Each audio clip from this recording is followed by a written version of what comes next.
పాలకులు మారుతున్నా, ప్రభుత్వాలు మారుతున్నా పట్టణాల్లో నెలకొన్న సమస్యలు మాత్రం నేటికి రాజ్యమేలుతున్నాయి. ఆదిలాబాద్ పట్టణంలో రోజురోజుకు పెరుగుతున్న జనాభాకు తోడు ట్రాఫిక్ సమస్య తీవ్రతరమైంది. కాలనీల్లో నెలకొన్న సమస్యలు, మౌలిక సదుపాయాలు పరిష్కారానికి నోచుకోలేదు. పట్టణ ప్రజలు ప్రతినిత్యం అనేక ఇబ్బందులు పడుతున్నారు. ఆదిలాబాద్ మున్సిపల్ పరిధిలోని 49 వార్డుల్లో నెలకొన్న సమస్యలపై హెచ్ఎంటీవీ నగరం నగారాలో స్పెషల్ రిపోర్ట్. పట్టణాల్లో మున్సిపల్ ఎన్నికల సందడి మొదలైంది. అనేక పెండింగ్ పనులు, వివిధ సమస్యలు పరిష్కారం కావటం లేదు. ఆదిలాబాద్ పట్టణంలో దీర్ఘకాలికంగా పెండింగ్ లో ఉన్న కొత్తగా ఎయిర్పోర్ట్ నిర్మాణంతో పాటు రైల్వే ఓవర్ బ్రిడ్జ్, అండర్ వంతెనల నిర్మాణానికి కార్యరూపం దాల్చిన అనేక సాంకేతిక ఇబ్బందులు అడ్డుగా నిలుస్తున్నాయి. 2.5 దశాబ్దాల క్రితం మూతపడ్డ సిమెంట్ పరిశ్రమ పునరుద్ధరణపై నేటికి క్లారిటీ లేదు. హెచ్ఎంటీవీ నగరం నగర కార్యక్రమానికి స్వాగతం. హెచ్ఎంటీవీ ఆధ్వర్యంలో పంచాయతీ ఎన్నికల సందర్భంగా నిర్వహించినటువంటి పల్లెపోరుకు సంబంధించి నిర్వహించిన డిబేట్కు మండలాల్లో కానీ గ్రామాల్లో కానీ ఉన్నటువంటి సమస్యలను హైలైట్ చేసి ప్రభుత్వం తీసుకువెళ్ళి కొన్ని సమస్యలను పరిష్కార దిశగా అడుగులు వేసింది హెచ్ఎంటీవీ. ఇదే నేపథ్యంలో మున్సిపల్ ఎన్నికలు సమీపిస్తున్నాయి కాబట్టి ఖచ్చితంగా మున్సిపల్లో ఉన్నటువంటి టౌన్లో ఉన్నటువంటి సమస్యలను ఫోకస్ చేసే దిశగా నగరం నగర కార్యక్రమాన్ని హెచ్ఎంటీవీ తీసుకుంది. ఇందులో భాగంగా ప్రస్తుతం ఆదిలాబాద్ పట్టణానికి సంబంధించి జిల్లా కేంద్రంలోని ఆదిలాబాద్ మున్సిపల్ పరిధిలో ఉన్నాం. ఆదిలాబాద్ మున్సిపాలిటీలో 49 వార్డ్స్ ఉన్నాయి. మున్సిపల్ వ్యవస్థ టౌన్లో ఏర్పడినప్పటి నుంచి కూడా చాలా రకాల సమస్యలు నేటికి కూడా రాజ్యం వెళ్తున్న పరిస్థితి.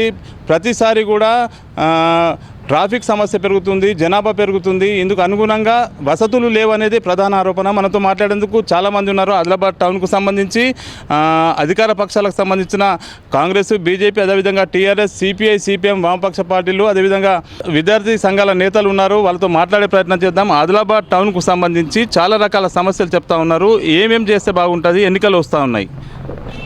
ముఖ్యంగా స్లమ్ ఏరియాస్ అనేటువంటిది ఎక్కువ ఉన్నది ఆదిలాబాద్ ప్రాంతం. ఒకటి మావల గ్రామ పంచాయతీ నుంచి వచ్చినటువంటి ఏరియా అనేటువంటిది పెద్ద భాగం ఉన్నది. ఆ తర్వాత మిగతా సరౌండింగ్గా అనేక కాలనీలు అనేటువంటిది ఏర్పడ్డాయి. వాటిలో చాలా తీవ్రమైన సమస్యలు అనేటువంటివి ఉన్నాయి. కనీసం రోడ్డు సౌకర్యం లేదు, నాలి సౌకర్యం లేదు, మంచినీళ్ళ సౌకర్యం కూడా లేని పరిస్థితి అనేటువంటి తీవ్రమైన సమస్య అనేది ఒకటి ఉన్నది. రెండవది, ఇండస్ట్రీస్ మొత్తం కొలాప్స్ అయింది.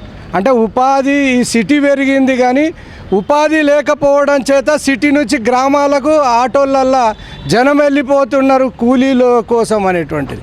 కాబట్టి సిటీలో ఉపాధి సౌకర్యం అనేటువంటిది రావాలా, అది లేకపోవడం చేత పల్లెటూరులో పోతున్నారు. ఇది కూడా ఒక ప్రధానమైన సమస్య. అదేవిధంగా ట్రాఫిక్ సమస్య అనేటువంటిది చాలా తీవ్ర స్థాయిలో ఉన్నది. ఇవాళ తాంసీ బస్ స్టాండ్లో అండర్ గ్రౌండ్ బ్రిడ్జ్ అనేటువంటిది ఏమాత్రం సమంజసం కాదు. అది ఓవర్ బ్రిడ్జ్ అనేటువంటిది చేస్తేనే చాలా సమస్యలకు పరిష్కారం అవుతుంది. ఎందుకంటే లోపట్ల నీళ్లు నిలవడము, సమస్యలు, చీకటి ఉండడము, లైట్లు పెట్టాలా, ఇదంతా పెద్ద ఎల్లప్పుడు ఖర్చు. కాబట్టి ఓవర్ బ్రిడ్జ్ లాంటిది కూడా చేయడం అనేటువంటిది అవసరం. అదేవిధంగా ఉపాధి కావాలంటే మన సిమెంట్ ఫ్యాక్టరీ లాంటిది ఓపెన్ చేస్తామన్నా అది చెయ్యాలనేది. ఎందుకంటే ఇక్కడ ఈ జిల్లాలో బీజేపీకి ఎక్కువ అవకాశం ప్రజానీకం ఇస్తున్నారు. ఎంపీ కానీ ఎమ్మెల్యేలు అందరినీ బీజేపీ వాళ్ళని గెలిపిస్తున్నారు. సెంట్రల్ గవర్నమెంట్ నుంచి వాళ్ళు తీసుకురావాలనేటువంటిది మేము కోరుతూ ఉన్నాం. కాబట్టి సిమెంట్ ఫ్యాక్టరీ లాంటిది కానీ, జిన్నింగ్లకు బట్టల మిల్లుకి ఎంతో అవకాశం ఉన్నది. కానీ ఈడ ఏంటంటే బట్టల మిల్లుకి దానికి పార్కింగ్ పెడతామన్నారు. ఇరువరకు అట్లాంటిది కూడా ఏం చేయడం లేదు. జిన్నింగ్ మిల్లు కూడా ఎన్ని పెట్టినా కానీ ఉపాధి అనేటువంటిది వస్తుంది. అట్లాంటి అది అయితే కూడా ఉపాధికి మనం పెరగడానికి ఆర్థిక. రెండోది, మున్సిపాలిటీకి కూడా ఇవాళ ఆర్థిక పరిస్థితి అనేటువంటి తగ్గిపోయింది. ఇండ్లకు తప్ప ఇండస్ట్రీస్ అన్నీ కొలాప్స్ అవుతుంటే ట్యాక్స్ వచ్చేటువంటి తగ్గుతుంది. ఇప్పుడు ఎవరు అధికారంలో ఉంటే స్టేట్ గవర్నమెంట్ ఇస్తే ఈ డెవలప్మెంట్ చేయడానికి అవకాశం ఉంటుంది. అట్లాంటిది నిధులు అదే ఇప్పుడు కేరళలో ఉన్నది. 50% నిధులు అనేటువంటి స్థానిక సంస్థలకు ఇస్తారు. స్థానిక సంస్థలకు ఇంత నిధులు ఇచ్చినట్లయితే, అధికారాలు ఇచ్చినట్టయితే స్వయంపాలికంగా మున్సిపాలిటీ ఎదుగుతుంది. దత్తాత్రేయ గారు చెప్పండి, మున్సిపల్లో చాలా గ్రామాలను విలీనం చేసి వార్డులుగా చేశారు. అక్కడ అభివృద్ధి అనేదే లేదంటున్నారు. ఏమంటారు మీరు? ఈరోజు నగరం కార్యక్రమాన్ని నిర్వహిస్తున్నటువంటి హెచ్ఎంటీ వారికి ముందుగా అభినందన తెలియజేస్తూ, ఇది మంచి ఆలోచన. ఎన్నికలు రాబోతున్నాయి. గతంలో ఉన్న సమస్యలేంటి, ఏర్పడ్డ పాలకవర్గం ఏ సమస్యలు పరిష్కరిస్తే డెవలప్ అవుతుంది, చాలా మంచి అంశం. అయితే గతంలో ఉన్నటువంటి సమస్యలు అనేటువంటి అనేకమైనటువంటివి ఉన్నాయి. ఉన్నటువంటి పరిశ్రమ మూతపడ్డది. అదేవిధంగా టెక్స్టైల్ పార్క్ ఏర్పాటు చేస్తామన్నారు, అది ఏర్పాటు చేయలేదు. అండర్ బ్రిడ్జ్ రైల్వేని కానీ ఫ్లైఓవర్ బ్రిడ్జ్ కానీ అది పూర్తి కాకపోవడము. డ్రైనేజ్ సిస్టమ్ ఇప్పుడు నిజామాబాద్లో కరీంనగర్లో ఏర్పడినట్టు డ్రైనేజ్ సిస్టమ్ అనేటువంటిది ఏర్పడుతుందని చెప్పారు. ఆ డ్రైనేజ్ సిస్టమ్ కూడా drainage system under drainage system ఏర్పడుతుందని చెప్పిండ్రు. దానికి నిధులు వచ్చినాయి. ఆ రకంగా పూర్తి స్థాయిలో పనులు జరగలేదనేటువంటి చెప్పచ్చు. ఇంకా మురికి కాలువలుగా ఉన్నట్టు అదేదైతే ఏర్పడుతున్నదో మురికి కాలువలలో ఆ గంధం ఆ వాసనకు తట్టుకోలేనటువంటి స్థితిలో ఉన్నది. ఇప్పుడు పంజాబ్ చౌక్లో పెద్ద సిస్టమ్ ఏర్పాటు చేస్తామని చెప్పారు. అక్కడ అనేక మంది చెత్త పారబోస్తున్నటువంటి సందర్భాలు కూడా అనేక మంది చెప్పడం కూడా జరుగుతూ ఉన్నది. అదేవిధంగా రోడ్ల విషయానికి వస్తే రోడ్లు కూడా పూర్తి స్థాయిలో లేదు. ఏదైతే విలీన గ్రామాలు అప్పుడు ఉన్నటువంటి 36 వార్డులు ఉన్నాయి, ఇప్పుడు 49 వార్డులు అయినాయి, 13 వార్డులు పెరిగినాయి. విలీన గ్రామాలకు సంబంధించింది 3 సంవత్సరాల ఇప్పటి వరకు రోడ్డు కానీ డ్రైనేజ్ కానీ కరెంటు సిస్టమ్ కానీ అనేకమైనటువంటి సమస్యలు పేరుకపోయినటువంటి స్థితిలో ఈరోజు ఆ విలీన గ్రామాలు అనేటువంటివి ఉన్నాయి. అందుకని ఆ రకంగా విలీన గ్రామాలు కానీ మున్సిపల్లో ఆధునీకరణ సమస్యలు ఉన్నటువంటి పరిస్థితుల్లో ఏర్పాటు చేసేదానికి అవకాశాలు ఉన్నది. మాస్టర్ ప్లాన్ చేశారు. ఆ మాస్టర్ ప్లాన్కి అనుగుణంగా పూర్తి పరిస్థితి లేదు. అటు మనకు ఉన్నటువంటి చెరువు పరిస్థితి ఏదైతే దాని మీద పోవడానికి రావడానికి ఒక ఏర్పాటు చేస్తామని చెప్పారు. అదేవిధంగా ఆ పద్ధతిలో కూడా ఇప్పటి వరకు పూర్తిగానేటువంటి పరిస్థితిలో ఉన్నది. సెంట్రల్ గవర్నమెంట్ నిధులు కూడా పూర్తి స్థాయిలో అందకపోవడం వల్ల ఈరోజు ఉన్నటువంటి ఆదిలాబాద్ సిస్టమ్ ఎప్పుడో నైజాం తర్వాత ఏర్పడినటువంటి మున్సిపాలిటీ ఈ రకంగా ఇప్పటి వరకు 70-80 సంవత్సరాల వరకు కూడా విస్తరించలేదు, అభివృద్ధి కాలేదు. ఇప్పుడున్నటువంటి ఉమ్మడి ఆదిలాబాద్ జిల్లాలో ఉన్నటువంటి నిర్మల్ కానీ మంచిర్యాల కానీ కాగజ్నగర్ కానీ విస్తరించడం జరిగింది. కానీ ఆదిలాబాద్ జిల్లా ఉన్నప్పుడు కూడా విస్తరించలేదనేటువంటిది చెప్పదలుచుకున్నాం. అదేవిధంగా ఇప్పుడు ఏదైతే పాలక వర్గాలు కొత్తగా ఏర్పడతాయో, ఏదైతే మనకు మున్సిపల్ ఎన్నికలు జరుగుతున్నాయో వార్డు సభ్యులు కానీ చైర్మన్ కానీ ఏర్పడిన తర్వాత అనేక సమస్యలు అనేటువంటి ఉన్నది. ఇటు ఎయిర్పోర్టు విషయంలో కానీ సిసిఐ విషయంలో కానీ అది ఉపాధి హామీ కొరకు సంబంధించినటువంటి టెక్స్టైల్ పార్కు కానీ ఏదైతే యూనివర్సిటీకి సంబంధించినటువంటి విద్యార్థులకు సంబంధించినటువంటి కాలేజీ విషయంలో కానీ ఈ ఏర్పాట్లు చేసేదానికి ఉన్నది. అదేవిధంగా అగ్రికల్చర్కి సంబంధించినటువంటి అది కాలేజీ వచ్చింది, కాలేజీకి సంబంధించినటువంటిది పురాణంలో ఉన్నటువంటి పూర్తిగా దాంట్లోనే నడుపుతున్నటువంటి వ్యవస్థ అనేటువంటిది ఉన్నది. వీటన్నిటినీ పాలక వర్గాలు కొత్తగా ఏర్పడినటువంటివి ఏర్పాటు చేయాలా. అందుకని ఇటు మహారాష్ట్రకు ఆనుకొని ఉన్నది. మహారాష్ట్రకు ఆనుకొని ఉన్నప్పుడు డెవలప్మెంట్కు లేదని చెప్తున్నారు. ఇప్పుడు ఈ ప్రాంతంలో నిర్మల్ సైడ్కు విస్తరించడానికి అవకాశం ఉన్నది. ఇటు ఏదైతే ఉన్నదో సాతనాల వైపుకు విస్తరించడానికి అవకాశం ఉన్నది.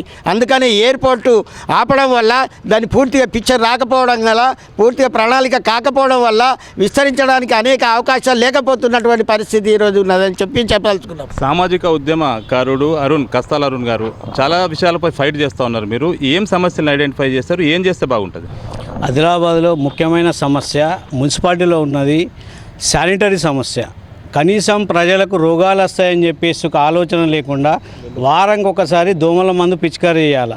కానీ ఇక్కడున్న 49 వార్డులల్లో ఎక్కడ కూడా శానిటరీ ఇన్స్పెక్టర్లు కావచ్చు, ఇక్కడ ఉన్నటువంటి ప్రజాప్రతినిధులు కావచ్చు, ఎవ్వరు ఆలోచించకుండా దోమల మందు కొట్టరు. ఒక సమస్య. ఈ డ్రైనేజీ క్లీనింగ్ల వ్యవస్థలో మున్సిపల్ లేబర్ చాలా వాళ్ళని ప్రశంసించారా, వాళ్ళకి పాలాభిషేకం చేసినా వాళ్ళ వందనం చేసినా తప్పులేదు. మోల్రలో దిగి వాళ్ళకి గ్లౌజులు ఇవ్వరు, వాళ్ళకు డ్రెస్లు కోడుకు పాపం ఇవ్వరు, వాళ్ళు చేతులు పెట్టి మనం చేసే మలమూత్ర విసర్జన తీస్తున్నారు. గతంలో ఒక 40 లక్షలతోటి ఒక క్లీనింగ్ మిషన్ తీసుకొచ్చింది ఆదిలాబాద్కు. మరి ఆ క్లీనింగ్ మిషన్ చూసుకుంటే ఇలా ఆదిలాబాద్లో క్లీనింగ్ మిషన్ ఎటువైందో తెలుస్తలేదు, అది పెండింగ్లోనే ఉన్నది. అంటే లేబర్తో పని చేపిస్తున్నారు. అంటే 40 లక్షల విలువైన మిషన్ ఇవాళ ఎటువైందో తెలుస్తలేదు. ముఖ్యంగా ఆదిలాబాద్ డెవలప్మెంట్ల విషయంలో చూసుకుంటే మహాలక్ష్మి వాడకు వెళ్ళే రోడ్డు మొన్నటి వరకు అక్కడ యాక్సిడెంట్లో ఎందరో చనిపోయిండు. పక్కల మొత్తం రైల్వే ట్రాక్ పక్కకు మొత్తం గౌరవనీయులు రామచందర్ రెడ్డి గారు ఫ్రూట్ మార్కెట్ కోసం అప్పుడు ఆ స్థలంని కేటాయించాను. కానీ ఇవాళ చూసుకుంటే అక్కడ ఫ్రూట్ మార్కెట్ కాకుండా ఎవరెవరో వచ్చేసి ఇల్లీగల్గా ఆ గుడిసెలు వేసుకొని జీవనం సాగిస్తున్నారు. ఆ తిరుపల్లి రోడ్డు, ఆ రోడ్ సమస్య ప్రభుత్వం తీర్చకుండానే అదే విధంగా ఆపేసింది. ఈ చెరుకట్ట సమస్యకు వస్తే ముఖ్యంగా 8 వార్డులు పొల్యూట్కి గురవుతున్నాయి. గ్రౌండ్ వాటర్ మొత్తం పొల్యూషన్ అవుతున్నది. పొల్యూట్ అయిపోయి ఏం చేస్తున్నారంటే ప్రజలకు తీవ్రమైనటువంటి రోగాలు వస్తున్నాయి. అక్కడ గుర్రపు డెక్క చూసుకుంటే 4,85,00,000 వస్తే అప్పుడు పని జరిగింది. కానీ తర్వాత చూసుకుంటే చెరుకట్ట చూసుకుంటే మొత్తం గుర్రపు డెక్క, బొక్కలు కూడా, ఖానాపూర్, తిరుపల్లి, బ్రాహ్మణవాడ, అంబేద్కర్ నగర్, తిరుపల్లి, జిఎస్కి అయితే ప్రతి సంవత్సరం వాటర్ లోపలికి పోతుంది. కాబట్టి ఇక్కడ ఆదిలాబాద్ ఉన్నటువంటి ప్రధానమైన సమస్యల సీసీఐ స్టార్ట్ చేస్తా అని చెప్పిండ్రు. మరి సీసీఐ స్టార్ట్ చేస్తే ఇప్పుడు ఎయిర్పోర్ట్ వస్తున్నది. ఎయిర్పోర్ట్ అంటున్నారు. ఎయిర్పోర్ట్ ఏ విధంగా వస్తుంది? కలెక్టర్ గారు ఎటువంటి పోయి అడిగితే ఎటువంటి సమాచారం లేదు మా దగ్గర అని చెప్తున్నారు. కానీ ఇక్కడ ఉన్న నాయకులు ఏమంటున్నారు అంటే ఎయిర్పోర్ట్ అని చెప్తున్నారు. ఇప్పుడు ఇక్కడ తాంసీ బస్ స్టాండ్ దగ్గర చూసుకుంటే ఓన్లీ రోడ్ తవ్వేసి వదిలేసి.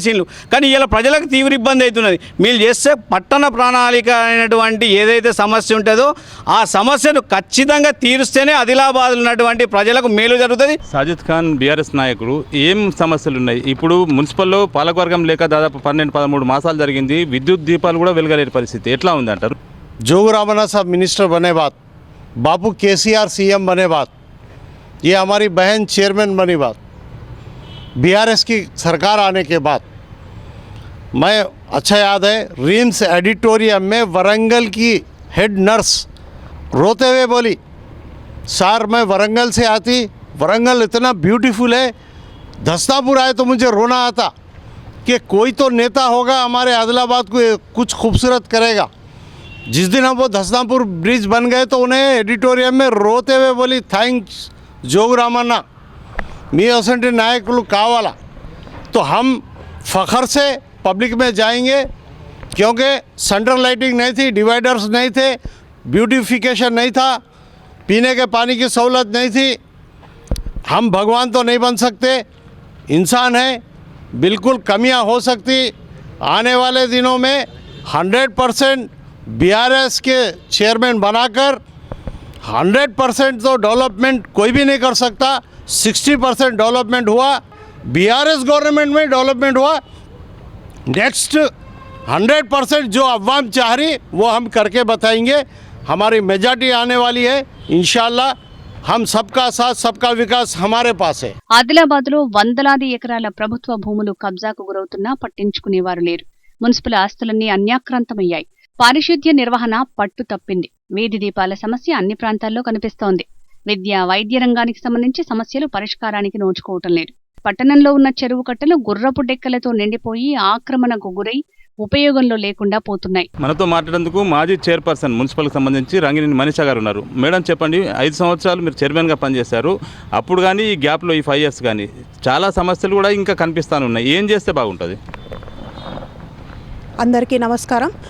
ఏదైతే 2014 నుంచి 2019 వరకు ఆదిలాబాద్ పట్టణంలో నేను చైర్పర్సన్గా ఉన్నాను. ప్రజలకి నేను సేవలు చేసుకుందామని నేను బయటకు వచ్చాను. ఆ రోజు 5 సంవత్సరాల్లో కూడా ప్రజలకి సేవ చేస్తూ, ముఖ్యంగా మహిళల్ని కూడా ముందుకు తీసుకెస్తూ బయటకు వచ్చాను. ప్రధాన సమస్యలు ఆదిలాబాద్ పట్టణంలో చెత్త సేకరణ. ప్రతి వార్డులో కూడా ఈరోజు చెత్త ఇష్టం ఉన్నట్టు ఎక్కడ పడితే అక్కడ చెత్త బయట పడేయడం కానీ, ఈరోజు చెత్త సేకరించి ఏదైతే బంగారిగూడకు వెళ్ళి తీసుకెళ్ళి అక్కడ వేయాలి, ఇష్టం ఉన్నట్టు ఎక్కడ ఓపెన్ ల్యాండ్స్ ఉంటే అక్కడ చెత్త పడేయడం కానీ, మురికి కాలువలు ప్రతిరోజు ఈరోజు మురికి కాలువలు తీస్తే ఈరోజు ఆదిలాబాద్ పట్టణం అనేది ముఖ్యంగా ప్రధాన సమస్యలు మంచినీరు, శానిటేషన్. అవి మనం ప్రజలకు చేయగలిగితే అభివృద్ధి చెందినట్టే. ముఖ్యంగా రోడ్లు, డ్రైన్లు అనేది ఎప్పుడు అవి వచ్చేయే రోడ్లు వేస్తూ ఉంటాం, పాడుతాం. మెయిన్గా ఏంటంటే శానిటేషను, వాళ్ళకి ఇచ్చే వాటర్. నిజాం ప్రభుత్వం నుంచి ఈరోజు గ్రావిటీ సిస్టంతో ఈరోజు ఫిల్టర్ బెడ్ నుంచి దాదాపు ఆదిలాబాద్ పట్టణంలో ముందు 36 వార్డులలో కూడా 18 వార్డులు ఫిల్టర్ బెడ్ నుంచి వాటర్ వచ్చేవి. తర్వాత నా చైర్మన్ అయిన తర్వాత 5 సంవత్సరాలు ఫిల్టర్ బెడ్ క్లోజ్ చేశారు. దయచేసి అది ఓపెన్ చేస్తే మనం ఆదిలాబాద్ పట్టణంలో ఉన్న మంచినీటి సమస్యను కూడా మనం దూరం చేయొచ్చు. ఈవెన్ లాండాసాంగి నుంచి 18 వార్డులు ఫిల్టర్ బెడ్ నుంచి ఆ రోజు 18 వార్డులు ఈరోజు మనం ఆదిలాబాద్ పట్టణంలో నీటి సమస్యను తొలగించవచ్చు.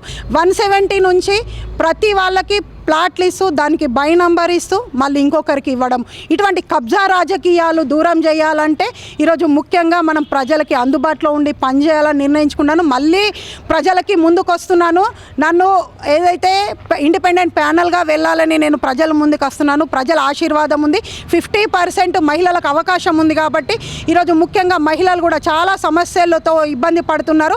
మెప్మా నుంచి మహిళలకు వచ్చే రుణాలు కూడా వాళ్ళు రోజటి వారీగా అంటే మగవాళ్ళ పైన భర్తల పైన ఆధారపడకుండా పిల్లల పైన కూడా వాళ్ళ స్వయం శక్తితో ముందుకెళ్ళాలని మెప్మా నుంచి మహిళలు కూడా కోరుకుంటున్నారు. కాబట్టి వాళ్ళకి సొంతగా మెప్మా నుంచి కానీ వాళ్ళకి రుణాలు ఇచ్చి వాళ్ళని ముందు ప్రోత్సహించాలనుకుంటున్నాను. మహిళలే ఈరోజు ఖచ్చితంగా మున్సిపల్ జెండాలో ఏదైతే 50% మహిళలు ఉన్నారో మున్సిపల్ చైర్పర్సన్ పీఠం కూడా ఈరోజు మహిళలకే వచ్చింది. కాబట్టి దయచేసి మహిళలందరూ ఎక్కడ మహిళలు మీకు పనిచేస్తారనుకున్న ఆ మహిళల్ని ప్రోత్సహించండి. ఖచ్చితంగా మంచి వాళ్ళని ఎన్నుకోండి. ఎవరైతే ఏ కౌన్సిలర్ అయితే మీకు పని చేస్తారో అందుబాటులో ఉండి పనిచేస్తారో కబ్జా రాజకీయాలకు కాకుండా ఈరోజు ఎవరిని ఇబ్బంది పెట్టకుండా శానిటేషన్ కానీ వాటర్ ఇచ్చి ప్రతిరోజు ప్రజలకు అందుబాటులో ఉండే కౌన్సిలర్లను ఎన్నుకోవాలని నేను కోరుకుంటున్నాను. నగేష్ గారు చెప్పండి, ట్రాఫిక్ సమస్య తీవ్రమవుతుంది. అదేవిధంగా చాలా కూడళ్ళు ఏదైతే ఎన్టీఆర్ చౌక్ కానీ లేకపోతే వినాయక్ చౌక్ ప్రాంతాలు ఇవన్నీ కూడా కొంత ఇబ్బందికర పరిస్థితి. ఎట్లా చేస్తే దీన్ని ఫెసిలిటీ చేయొచ్చు? మొట్టమొదట నగర హెచ్ఎంటీ ద్వారా నిర్వహిస్తున్న ఆదిలాబాద్ ప్రజల మున్సిపల్ పరిధిలో ఏదైతే మౌలిక వసతులు గురించి మీరు ఆదిలాబాద్ చర్చా వేదికలో పెట్టినందుకు కాంగ్రెస్ పార్టీ తరపున అన్ని పార్టీల తరపున ప్రజా గొంతుగా మీరు ప్రజల దగ్గర తీసుకుపోతున్నందుకు మేము అభినందిస్తున్నాం.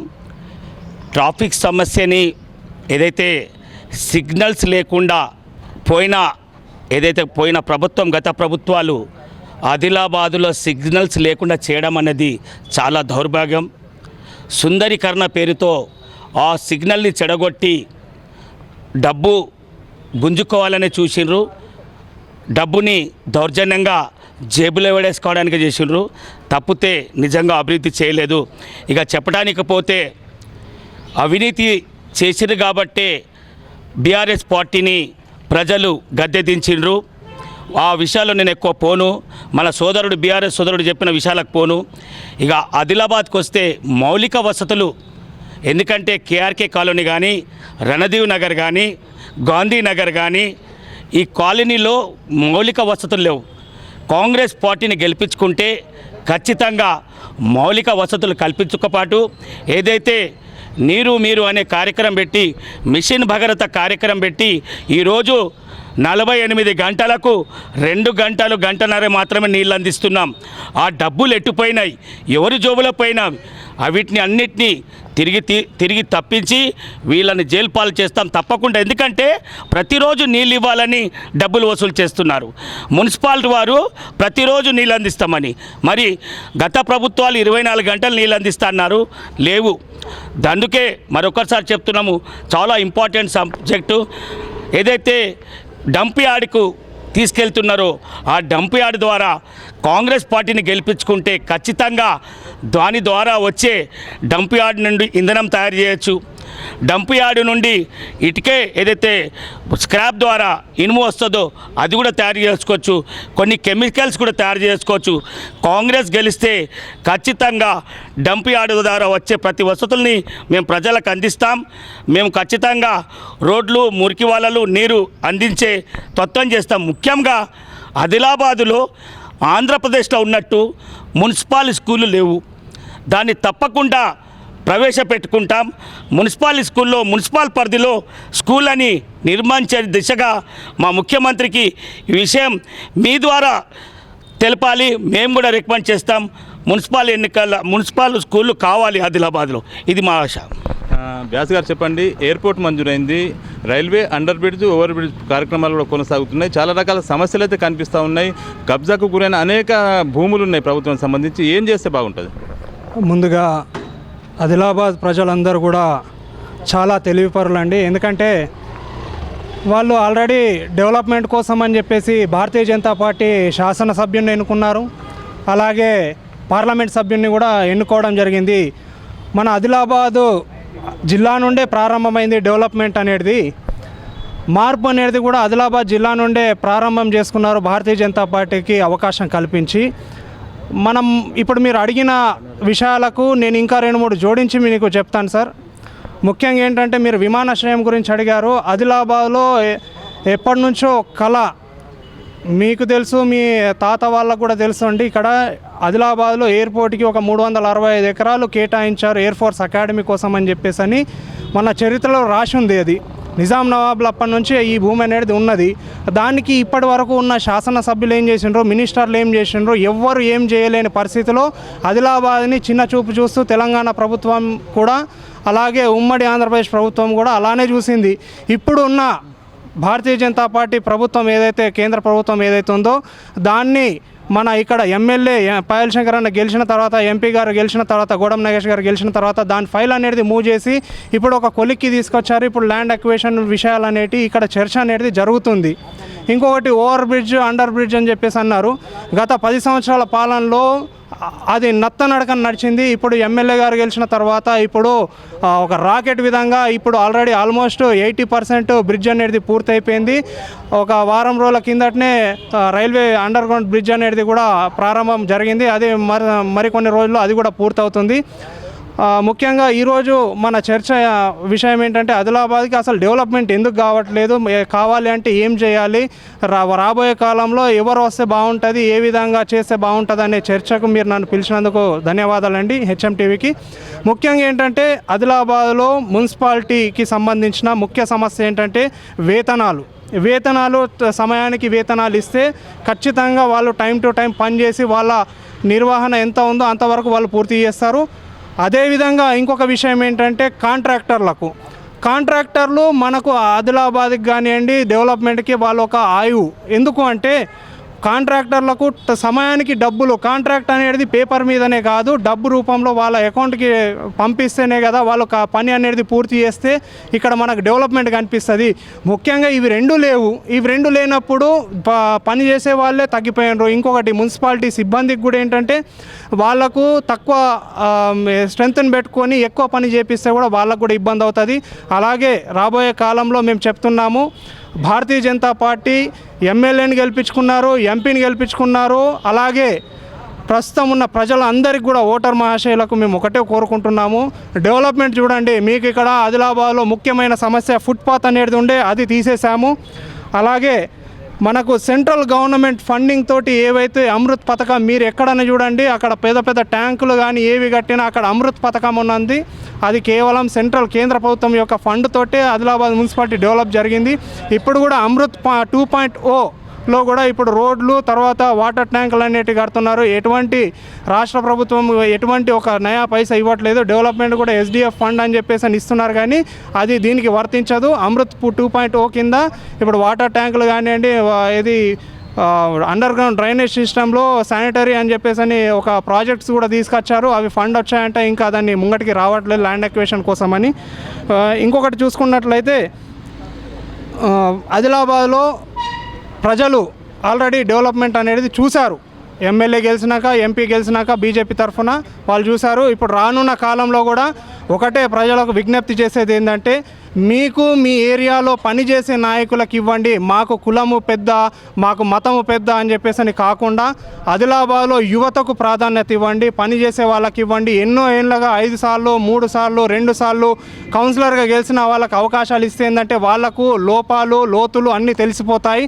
వాళ్ళు పనిచేయడానికి మీకు మభ్య పెడుతూ ఉంటారు. దయచేసి యువతకు ప్రాధాన్యత ఇచ్చి యువతను గెలిపిస్తే యువత ముంగటికి మన ఆదిలాబాద్ని తీసుకెళ్తుందని చెప్పేసి నేను మనసా వాచా కోరుకుంటున్నాను. ఓటర్ మహాశయులకు ఏంటంటే చెప్తున్నాను, ఎమ్మెల్యే మనదే, ఎంపీ మనదే, ఇప్పుడు మున్సిపల్ చైర్మన్ కూడా భారతీయ జనతా పార్టీ కైవసం చేసుకుంటుందని కళాఖండికి చెప్తున్నాను. మరొకసారి విజ్ఞప్తి చేస్తున్నాను ఓటర్ మహాశయులకు, ఖచ్చితంగా డెవలప్మెంట్ కోసం భారతీయ జనతా పార్టీని గెలిపించండి. ప్రతి యువకులకు ఓటు వేసి మీ యొక్క సమస్యలను పరిష్కారం చేసుకునే విధంగా ప్రాధాన్యత ఇవ్వవలసిందిగా కోరుకుంటూ సెలవు తీసుకుంటాను. సిపిఐ జిల్లా కార్యదర్శి ముడి ప్రభాకర్ రెడ్డి గారు. ప్రభాకర్ రెడ్డి గారు చెప్పండి, స్లమ్ ఏరియాస్లో చాలామంది పేదలకు ఇంటి స్థలాల కోసం ఫైట్ చేస్తున్నారు, మున్సిపల్లో ఉన్న సమస్యలకు ఫైట్ చేస్తున్నారు. ఎట్లా అంటే పరిష్కార దిశగా ఏం చర్యలు తీసుకోవాలి, రాబో పాలకవర్గం ఎట్లా ఉండాలి? హెచ్ఎంటీ నగర పెట్టినందుకు ఫస్ట్ ధన్యవాదాలు తెలియజేస్తా ఉన్నాం. ముఖ్యంగా ఎమ్మెల్యే మంత్రులు ఎవరైనా పెట్టుబడిదారులు అయిపోయారు. పెట్టుబడిని తీయటానికే వాళ్ళ పని. భూములు ఆక్రమణ చేసుడు, ఆస్తులు సంపాదించుడు. ప్రజల దృష్టిపై లేదు. పేదవాళ్లకు ఎంత స్లమ్స్ ఉన్నాయి, మరి కనీస కరెంటు సౌకర్యం కరెక్ట్ ఉన్నదా, డ్రైనేజ్ ఉన్నదా, రోడ్డు ఉన్నదా, మంచినీళ్ళు ఉన్నాయని వాడు అడుగుతలేరు. 49 వార్డులో 200 బెల్ట్ షాపులు ఉన్నాయి. డెవలప్మెంట్ బెల్ట్ షాపులలో అయింది. భూ కబ్జాలు అయింది. ఇప్పుడు బీజేపీ అయినా టీఆర్ఎస్ అయినా ఇప్పుడు మన ఈ 10-12 సంవత్సరాల కాలంలో మొత్తం భూ కబ్జాలు ఎక్కడ నడుస్తూ ఉన్నాయి. భూ మాఫియాలు తయారవుతూ ఉన్నారు. ఇంకా వారికి తోడు ప్రభుత్వ కస్టడీలో ఉన్న కొందరు గుండాలు, రియల్ ఎస్టేటర్లు, ఈడీ ఎన్ఫోర్స్మెంట్ డైరెక్టరేట్ ఆధీనంలో ఉన్న భూముల్ని అమ్ముకుంటాం ఆదిలాబాద్లో. ఈ రెవెన్యూ డిపార్ట్మెంట్ కూడా ఏం చేస్తున్నాయి, ఎమ్మెల్యేలు ఎంపీలు ఏం చేస్తున్నారు, బీజేపీ వాళ్ళే కదా. మరి ఎందుకు అంటే మొత్తం మీద అందరు కుమ్ముక్కై పెద్ద పెద్ద నాయకులు అవినీతి అక్రమాలు ఆదిలాబాద్లో క్లీన్గా ఎంతో కొంత ఎస్పీ గారు కలెక్టర్ గారు చొరవ తీసుకొని కొంచెం ఏదో క్లీన్ చేసింది. కానీ ఆదిలాబాద్లో రోడ్లు అక్కడ చాందా బైపాస్ నుండి మవాలా బైపాస్ వరకు 75 ఫీట్ల రోడ్లలో ఎంత కబ్జా ఉన్నాయి, ఎక్కడెక్కడ ఏం జరిగిందో చూడాలి. ఒకసారి క్లీన్ చేయని యాక్సిడెంట్లు ఎందుకు అవుతాయి? సరి అయిన రోడ్డు విధానం లేదు. ఇంకా అనేక కాలనీలో ఇప్పుడు మున్సిపాల్లో ఏరింది మవాలా గ్రామ పంచాయతీ దాదాపు 11-12 కౌన్సిలర్లు ఉన్నాయి. ఎక్కడ రోడ్డు లేదు, నీళ్లు కారుతూ ఉన్నాయి, కరెంటు సౌకర్యం కరెక్ట్ లేదు. 6 నెలలు మాట్లాంటి వాళ్ళు తిరుగుతే అప్పుడు కరెంటు ఫిట్టింగ్ చేస్తూ ఉన్నారు. అది పడదాకా డ్రైనేజ్ తీసేటోళ్ళు లేడు. ఎంత అధ్వానం ఉందంటే ఇప్పుడు మున్సిపాల్లో ఏదైనా కాంగ్రెస్ పార్టీ అధికారం ఉన్నది. సిపిఐ కాంగ్రెస్ ఒకవేళ మిత్రపక్షంలో ఇక్కడ మున్సిపల్ చైర్మన్ అయితే అభివృద్ధి కొంచెం ఏమన్నా దోహదపడతాయని చెప్పేసి మా అభిప్రాయం. మొత్తంగా 49 వార్డ్స్ ఉన్నటువంటి ఆదిలాబాద్ మున్సిపల్ పరిధిలో ఉన్నటువంటి అన్ని రకాల సమస్యలను పరిష్కరించే దిశగా కొత్తగా ఏర్పడే పాలకవర్గం ప్రయత్నం చేయాలి. ఆ దిశగా అడుగులు వేయాల్సిన అవసరం ఉంది. హెచ్ఎంటీవీ తీసుకున్నటువంటి నగర కార్యక్రమం ద్వారా సమస్యలను హైలైట్ చేస్తూ ప్రభుత్వం దృష్టికి తీసుకువెళ్ళే కార్యక్రమం అభినందనీయమని ఇక్కడ ఉన్న స్థానికులు పేర్కొంటున్న పరిస్థితి. మొత్తంగా మున్సిపల్ ఎన్నికలు సమీపిస్తున్న నేపథ్యంలో ఆదిలాబాద్ టౌన్తో పాటు అన్ని పట్టణ ప్రాంతాల్లో ఎన్నికల హడావిడి ప్రారంభమైనట్టుగా చెప్పుకోవచ్చు. అయితే సమస్యలే ప్రధాన ఎజెండాగా నగర కార్యక్రమం నిర్వహిస్తున్నటువంటి హెచ్ఎంటీవీకి అభినందనలు వెల్లువెత్తుతున్న పరిస్థితి అయితే కనిపిస్తుంది. మొత్తంగా ఆదిలాబాద్లోని 49 వార్డులో ఉన్నటువంటి అన్ని సమస్యలను పరిష్కరించే దిశగా ఏర్పాట్లు చేపట్టాలని చెప్పి స్థానికులు పేర్కొన్న పరిస్థితి. శ్రీనివాస్ హెచ్ఎంటీవీ ఆదిలాబాద్.